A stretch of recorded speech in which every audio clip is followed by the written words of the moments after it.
कुछ दिन पहले एक स्टडी आई थी कि अगर दुनिया की 7 अरब आबादी में से नीचे वाले 2.5 अरब लोगों की दौलत को मिलाया जाए जो सबसे ज़्यादा गरीब हैं, तो उन 2.5 अरब लोगों की दौलत दुनिया के 10 अमीर तरीन लोगों की दौलत से कम बनेगी। और ये तारीख़ की सबसे बड़ी नाइंसाफ़ी है। अगर आप अखबारात और रिसाले पढ़ते हैं तो आप अच्छी तरह जानते होंगे कि अमीर लोग मज़ीद अमीर होते जा रहे हैं और गरीब लोग मज़ीद गुर्बत की तरफ जा रहे हैं। इस वीडियो में मैंने कुछ अलामतें, कुछ आदतें इकट्ठी की हैं जो अगर आप में हैं तो आप एक दिन यकीनन अमीर होंगे। इससे कोई फ़र्क नहीं पड़ता कि आप किस तरह के घराने में पैदा हुए हैं। और कमेंट करके बताइएगा कि क्या इन 10 निशानियों में से कम 5 निशानियां आप में हैं या नहीं। और अगर आप इस चैनल पर नए हैं तो मज़ीद वीडियोस देखने के लिए चैनल को सब्सक्राइब कर लें। नंबर 1, आप अपनी आमदनी या तनख्वाह में से हर हफ्ते या हर महीने कुछ ना कुछ पैसे इस नीयत से बचाते हैं कि आप एक दिन इन्हें किसी बड़े कारोबार में इन्वेस्ट कर सकेंगे। अगर आप पैसे सिर्फ इस मकसद के लिए जोड़ते हैं कि आपके पास ज़्यादा दौलत हो, तो आपका शुमार उन लोगों में नहीं होता जो गालिबन एक दिन अमीर होंगे। पैसे जोड़ने से आप कार ख़रीद सकते हैं या अच्छा घर बना सकते हैं, लेकिन जब एक दफ़ा ये जोड़े हुए पैसे सर्फ हो जाएंगे तो आप दोबारा उसी मिडिल क्लास की कैटेगरी में आ गिरेंगे। इसलिए समझ लें कि सिर्फ पैसे जोड़ने से कोई भी अमीर नहीं होता और ना ही किसी की नौकरी करने से इतनी ज़्यादा दौलत आती है कि बंदा अमीर हो सके। वो लोग जो सुबह उठने से शाम 5 बजे तक एक जॉब करते हैं, उस जॉब से उनका अपना गुजारा तो हो रहा होता है, लेकिन कोई थर्ड पार्टी उनकी मेहनत की वजह से करोड़पति या अरबपति बन रही होती है। अगर आप दुनिया के 50 अमीर तरीन लोगों की लिस्ट देखें तो आपको कोई एक बंदा भी ऐसा नहीं मिलेगा जो नौकरी के जोर पे बिलियनियर बना हो। नंबर 2, आपकी दोस्ती उन लोगों के साथ है या उन लोगों में घूमते फिरते हैं जो खुद भी कुछ बनना चाहते हैं या जिनके पास अपने मुस्तकबिल के लिए एक अच्छा प्लान है। अमूमन हम जिंदगी में अपने आप को अपने मिलने जुलने वालों या दोस्तों से कंपेयर करते हैं। अगर आपके सारे दोस्त ही आवारा या गरीब हैं तो आपको ज़्यादा दौलत कमाने की मोटिवेशन ही नहीं मिलेगी। आप अपनी कामयाबी के लिए अपने दोस्तों को एक स्केल की तरह इस्तेमाल करते हैं। जैसे आप सोचते हैं कि चलें, अगर मेरे पास कुछ भी नहीं तो मेरे दोस्त भी तो ऐसे ही हैं। लेकिन अगर आपके दोस्त ज़्यादा कमाते हों तो चांसेस हैं कि आप भी ज़िंदगी में आगे बढ़ने की कोशिश करेंगे। और सिर्फ इसी मामले में नहीं, बल्कि आप ज़िंदगी का कोई भी शोबा ले लें, इसमें आपके दोस्तों और सर्कल का असर आपकी शख्सियत पर वाज़े नज़र आएगा कि अगर आपके दोस्त नमाज पढ़ते हैं तो ज़्यादा चांसेस हैं कि आप भी नमाज पढ़ने लगेंगे। इसी तरह अगर आपके इर्द गिर्द ज़्यादातर लोग सिगरेट पीते हैं तो ज़्यादा चांसेस हैं कि आप भी सिगरेट की लत में लग जाएंगे। नंबर 3, आप रिस्क लेने से घबराते नहीं। और जब आप रिस्क लेते हैं यानी कोई नया कारोबार या धंधा शुरू करते हैं तो इससे पहले अच्छी तरह आप नए काम के सारे पहलुओं पर गौर कर लेते हैं। इसके बरक्स गरीब या मिडिल क्लास लोग रिस्क लेने और बड़े फैसले करने से डरते हैं। इसका नतीजा ये होता है कि वो ना अपने जमा किए हुए पैसे कहीं लगाते हैं और ना ही उनके पास मज़ीद दौलत आती है। ताहम अमीर लोग अपने इस खौफ को अपने नॉलेज के ज़रिए काबू कर लेते हैं। अलबत्ता वो रिस्क लेने से पहले सारे हिसाब किताब और नतीजों पर गौर ज़रूर करते हैं, लेकिन रिस्क लेने से नहीं घबराते। शायद इसीलिए कहते हैं अगर आपको दरख्त का सबसे मीठा और पका हुआ फल उतारना है तो उसके लिए आपको शाख के आखिर तक जाना पड़ेगा, यानी रिस्क लेना पड़ेगा। नंबर 4, आप अपनी नाकामियों और बुरे हालात के लिए दूसरों को या फिर हालात को कसूरवार नहीं ठहराते, बल्कि आप अपनी ज़िंदगी की जिम्मेदारी खुद लेते हैं। अच्छे या बुरे हालात का सामना हर बंदे को करना पड़ता है। जैसे अगर आप बफेट की मिसाल ले लें तो ये बंदा 12 साल की उम्र में गलियों में टॉफ़ियाँ बेचकर गुजारा किया करता था। अगरचे दूसरों को इल्ज़ाम दे के या ये कह के कि हालात ने आपका साथ नहीं दिया तो थोड़ी सी तसल्ली ज़रूर मिल जाती है, लेकिन इससे आपके हालात कभी नहीं बदलते। और इन इल्ज़ामात या बहानों की कई शक्लें हो सकती हैं।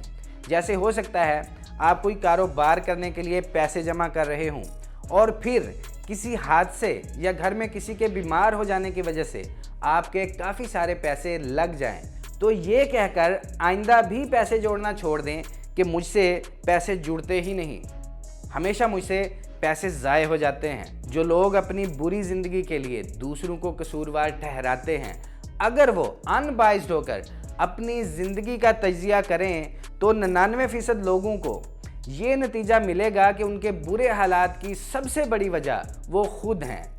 अगर किसी दूसरे का हिस्सा है भी तो बिल्कुल माइनर सा है। नंबर 5, आप शॉर्टकट्स ढूंढने की कोशिश नहीं करते बल्कि मेहनत करने पे यकीन रखते हैं। आप अच्छी तरह जानते हैं कि अमीर बनना 1 या 2 दिन का काम नहीं, बल्कि इसके लिए मुस्तकिल मिजाजी की ज़रूरत होती है। इसलिए आप रातों रात अमीर होने की बजाय हकीकत पसंद होने का सबूत देते हैं और कोई कारोबार शुरू करने के बारे में संजीदगी से सोचते हैं। किसी ने कहा था कि शॉर्टकट वो रास्ता होता है जिस पे बंदे को सबसे लंबा सफ़र तय करना पड़ता है, लेकिन मंजिल फिर भी नहीं मिलती। इसका मतलब ये है कि जो लोग शॉर्टकट पे अपना सर फोड़ते रहते हैं वो उस रास्ते पर कभी नहीं जा पाते जो उन्हें मंजिल पे ले जाता है। नंबर 6, आप हार नहीं मानते। ज़्यादातर लोग बड़े अच्छे तरीके से कोई काम शुरू करते हैं, लेकिन सेंटर तक जाते जाते हिम्मत खो देते हैं, या अगर उन्हें अपनी नाकामी के थोड़े से चांसेस भी नज़र आएँ तो हाथ पांव छोड़कर बैठ जाते हैं। या ये कह लीजिए कि ऐसे लोग किसी बहाने की तलाश में होते हैं कि कब उन्हें कोई बहाना हाथ आए और वो अपना काम बंद करके पहले की तरह मस्ती और सुस्ती की ज़िंदगी गुजार सकें। लेकिन कामयाब लोग ऐसा नहीं करते। उनके लिए कोई एक तरीका काम ना करे तो वो कोई दूसरा प्लान बनाते हैं। अगर दूसरा प्लान भी फेल हो जाए तो वो कोई और टेक्निक लड़ाते हैं और तब तक सुकून से नहीं बैठते जब तक कि उन्हें कामयाबी मिल नहीं जाती।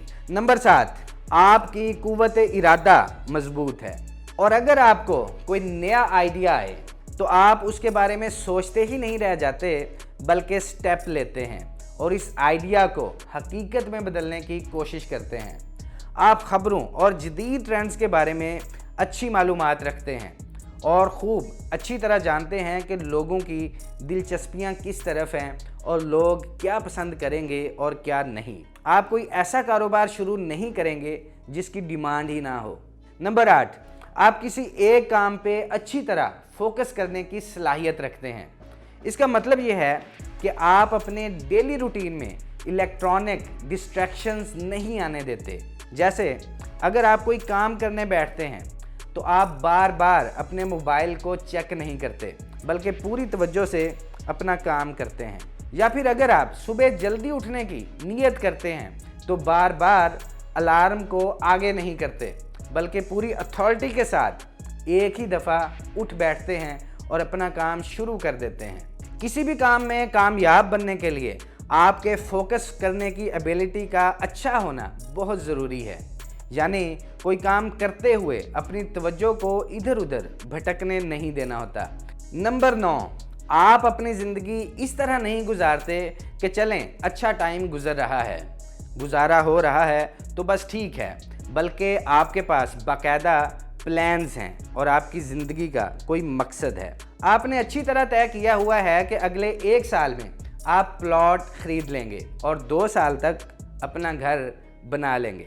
और आप ये प्लॉट कैसे ख़रीदेंगे या फ़लाँ बिज़नेस कैसे सेट करेंगे, इसके लिए बाकायदा आपके पास एक खाका है और आपने बाकायदा गोल सेट किए हुए हैं कि जिनको आप फॉलो करते हैं। अगर आप अमीर बनना चाहते हैं तो बाकायदा बैठ के इस तरह का एक खाका बनाइए, एक पेज पर लिखिए कि आप कितना कमाना चाहते हैं और फिर ये तय कीजिए कि इतना कमाने के लिए आपको किस तरह के इक़दामात की ज़रूरत पड़ेगी। अपने हर महीने के गोल सेट कीजिए, अपने टारगेट्स को पूरा करने की कोशिश कीजिए। नंबर 10, आप किस्मत और लक वगैरह पर ज़्यादा यकीन नहीं करते और ना ही अपने हाथों की लकीरें देख के ख़ुद को तसल्ली देते हैं कि एक दिन सब कुछ बदल जाएगा। आप इन बातों को फजूल समझते हैं और मेहनत करने पे यकीन रखते हैं, और इस्लामी नज़रिया भी यही है कि इंसान के लिए वही कुछ है जिसके लिए वो मेहनत करेगा। इस बात पे बाकायदा एक रिसर्च मौजूद है कि ऐसे लोगों के पास ज़्यादा दौलत होती है जो ये सोचते हैं कि वो अपने अमल के ज़रिए अपने हालात को बदल सकते हैं, जबकि उन लोगों के पास दौलत कम होती है जो कहते हैं कि अगर कोई चीज़ किस्मत में हुई तो मिल जाएगी और अगर ना हुई तो नहीं मिलेगी। अगर आप इस चैनल पर नए हैं तो मज़ीद वीडियोस देखने के लिए चैनल को सब्सक्राइब कर लें और कमेंट सेक्शन में बताइएगा कि आइंदा आप किस मौजू पर वीडियो देखना पसंद करेंगे, क्योंकि मैं अमूमन यहीं से देखता हूं कि आइंदा किस मौजू पर वीडियो बनाऊं। नेक्स्ट वीडियो तक के लिए अल्लाह हाफिज़।